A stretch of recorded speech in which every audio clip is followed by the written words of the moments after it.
ganito yung setup niya. Kapag ka Okyo Pay ang laban, pabilisan. True. True, pare. Totoo yan. Pabilisan lang talaga yan. Kumbaga, sino mas mabilis kamay sa atin, game natin. Tsaka, ang goal rin kasi no, ng Pay, di ba, gusto niya kasi mag-invade.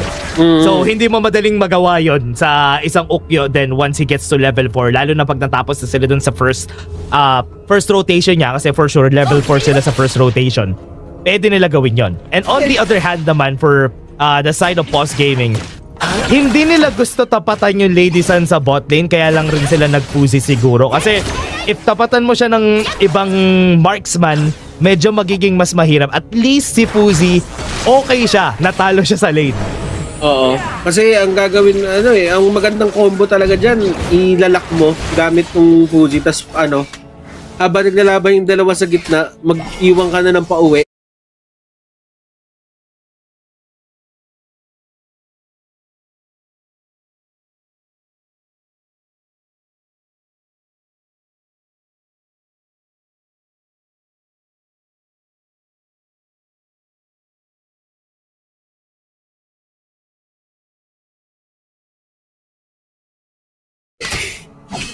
Kasi kung sino man mahuli kasi ng Fuzi, sa totoo lang parang patay na eh. Napakatagal kasi ng kulong.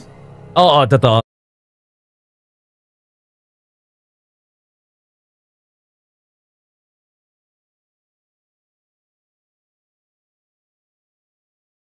Yung Sage's Might, man, tas hindi mo alam kasi parang may leeway ka pa para mag-dodge, di ba? Pero hindi ka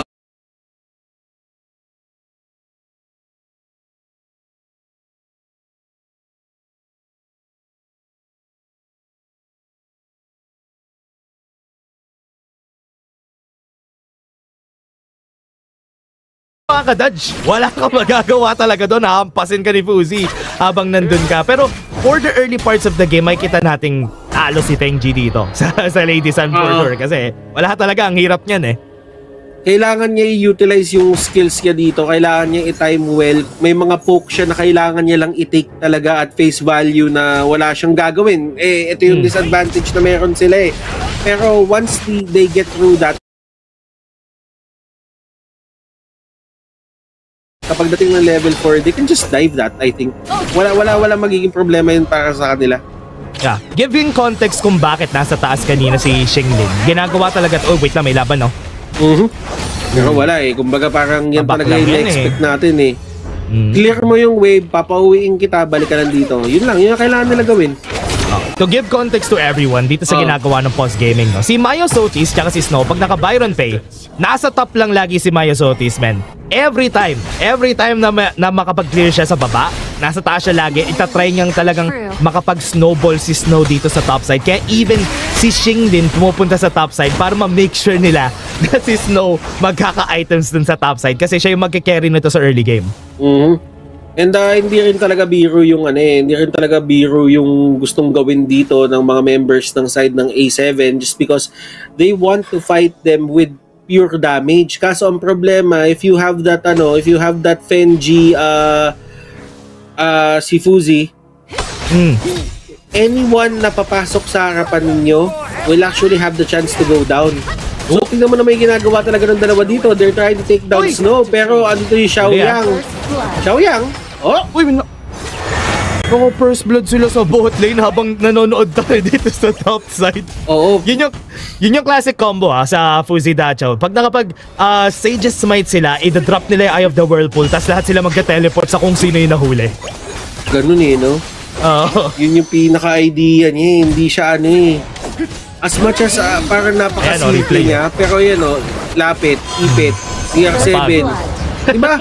May tao agad na nandoon. Oo, man.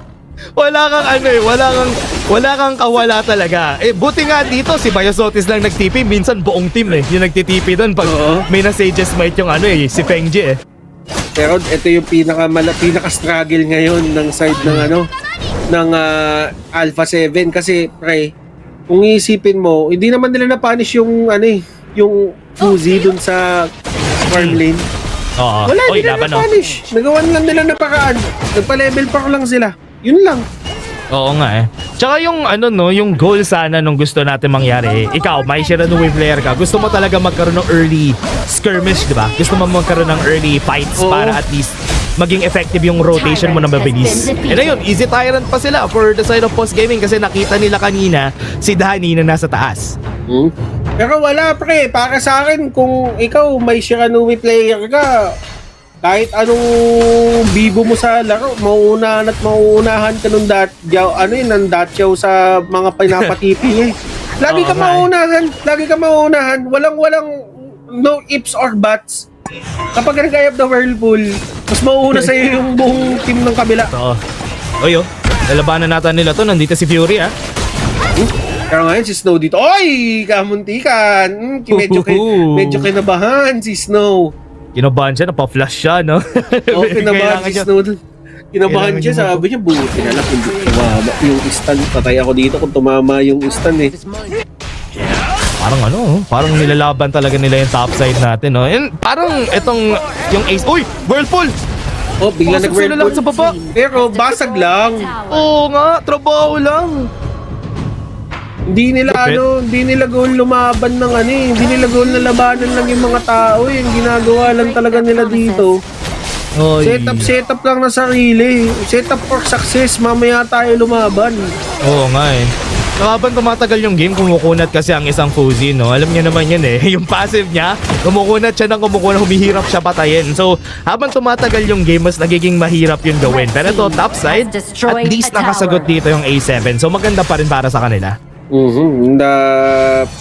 They do not care about yung about dun sa mga ginagawa dito ng side ng Alpha 7 din. If you're onto the side of Post G, kasi nga naman yung Mai isn't really doing anything right now. Wala eh, kumbaga yung Mai stationary yan, sama sa loob mo yan kapag kamay ka. Oo nga eh. Tapos kasi wala ka rin masyadong target, no? Yung target mo sana yung marksman. Walang marksman. So wala kang target. Mahirapan ka talaga makapag-set up nung for sure mapapatay nyo unless mag-full commit kayong lahat. Kaya ang hirap eh. Uy! Sage's Fight! Yan yung sinasabi natin, tampo talaga sa bigas. Pero nakita mo naman si Fury. Nahuli yung Mai, wala siyang takas doon. The way of the world, CR7, damay sa sakuna. Umyo, binigyan din. Dire-diretso na to, boy. Ito na yung hinahanap nila eh. Yung sinasabi ko, kaya huwag niyong binibigay yung pay Byron sa post eh. Actually, start of the show pa, full dacho, pero Filaw target. This is bad. They're being taken down even in front of their towers. Ganun ka lamang, boy. Ganun ka lamang. Ay, grabe naman yun, guys. Grabe naman tong game na to for Post Gaming. Binigyan lang nila ng isa, men. Kasi with the gold lead, hindi naman ganun kataas. Pero binigyan lang nila ng isa. Once they saw the opportunity, pasok sila, kuha sila ng tower. Then ayun, dalawa yung towers na nakuha nila. Yung mid, yung top, tapos may nakuha pa silang kill sa bot side. At ngayon yung main idea dito is for Post to keep on pressuring, keep on invading kasi nga naman wala nang magawa masyado dito ngayon sa kanila. Pero ito may nahuli Ito na ang si Bilao nahuli. This is actually good para sa mga members sa side ng A7. Pwede sila makakuha ng mga kills dito. They can find this Miasotis with that jump, with the bite. Oh my goodness. Grabe. Ang mga members dito sa side ng A7. 4-4-2 yung nakuha sa laban natin na yun. And nakita mo naman, even though na si CR7, free to hit siya. During that whole time, ang hirap pa kasi tibagin. Wala pa siyang Daybreaker at this point. Kaya, it was easy para sa Post Gaming na ubusin lang yung members dito, yung ng A7 pa isa-isa. Let's take a look at this replay. Tignan niyo yung combo, classic, tapos nahuli pa yung tatlo sa loob ng board.